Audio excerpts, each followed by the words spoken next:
बाटे 30 जनवरी के, हो जइबू जान के हूँ औरी के।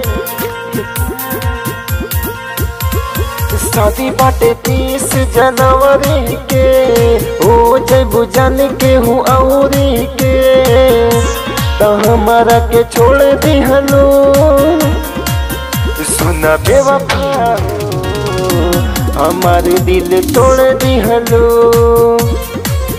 सुना बेवफा, हमारे दिल तोड़ दिहलो।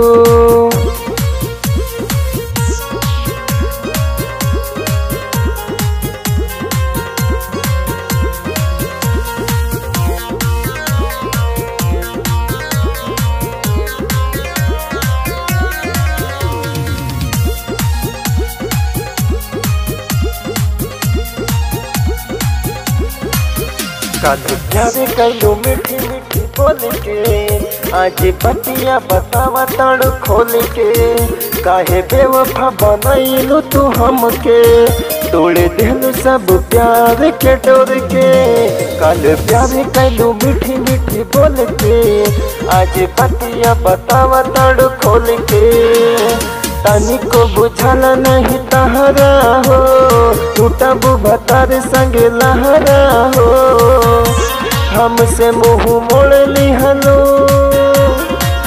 सुना बेवफा हो, हमार दिल तोड़ दिहलो सुना बेवफा हो, हमार दिल तोड़ दिहलो।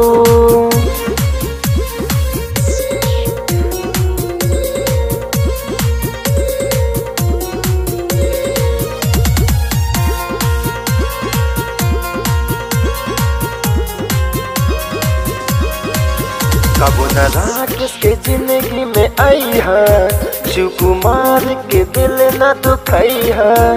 नहीं पता रहे हम के रुलैबू, तू तो संदीप के दिल से भूलैबू। कबो न राकेश के जिंदगी में आई है, शिव कुमार के दिल न दुखाई है।